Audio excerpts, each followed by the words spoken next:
Здравствуйте, дорогие друзья! Я рада вас приветствовать на моем канале. Сегодня в данном видео я готовлю незабываемо вкусный и очень-очень быстрый рулет «Наполеон» с клубникой. Готовится он предельно просто и быстро из самых простых и доступных продуктов. Готовить его будем даже без использования в этом рецепте яиц.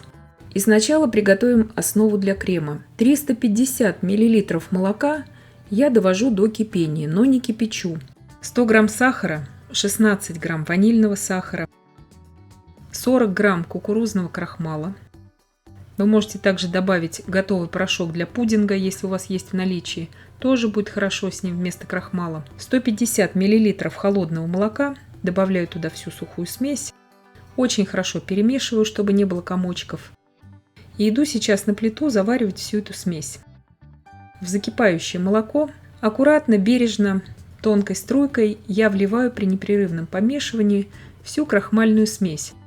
Довожу сейчас в кастрюле с толстым дном при непрерывном помешивании на умеренном огне все это до кипения. Как только смесь закипит, когда пойдут вот такие активные пузыри, это началось кипение. Я буду проваривать ее еще примерно 30 секунд. Снимаю с огня, добавляю туда 50 грамм сливочного масла. Можно холодного очень добавить масла, чтобы смесь быстрее остывала. Масло все равно очень быстро растворится.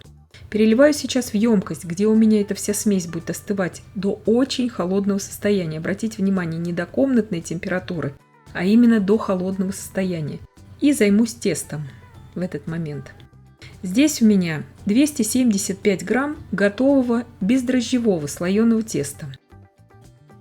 Оно не должно быть очень теплым, то есть лучше оно должно быть более холодным в этом случае. Нарезаю его вот на такие вот полосочки, 1 сантиметр, максимум 1,5.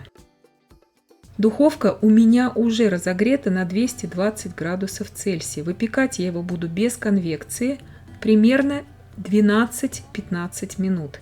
Если вы будете выпекать с конвекцией, 200 градусов Цельсия примерно 12 минут. И, конечно, все будет зависеть от индивидуальных особенностей вашей именно духовки. Сейчас 1/4 этих полосочек сразу же измельчаю и буду ими потом посыпать рулет. А оставшиеся полоски я буду использовать уже в начинку. И завершаю приготовление крема. 150 мл очень холодных сливок для взбивания жирностью не менее 30%, 8 грамм ванильного сахара. Я взбиваю вот до такой пышности, но не до устойчивых пиков. Очень холодную в холодильнике остывшую заварную основу я перемешиваю и добавляю сейчас к сливкам примерно по 2 столовые ложки и прорабатываю все это быстрым миксером.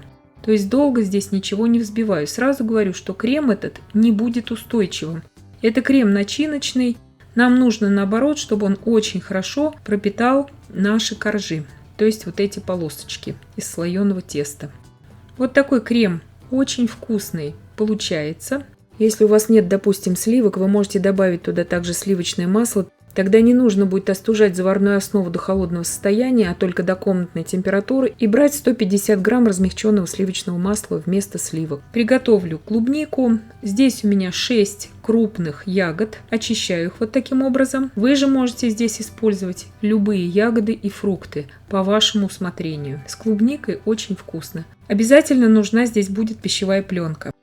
Крем визуально делю примерно на 3 равные части. Первую часть крема выкладываю на пищевую пленку, разравниваю обязательно. Половину полосок слоеного теста я выкладываю на крем. Покрываю их сейчас второй частью крема, также разравниваю обязательно. Естественно, заварную основу для крема вы можете держать в холодильнике, ее можно приготовить даже за пару дней заранее. И третьей частью крема я покрываю вторую часть этих полосок. Надеюсь, я понятно объяснила. Но делается все элементарно просто, справится даже ребенок. Выкладываю сейчас ровно по центру все ягоды. Вот таким образом. И очень бережно сейчас с краев я вот таким образом как бы сворачиваю в сторону ягод весь мой рулет, чтобы ягоды полностью закрылись.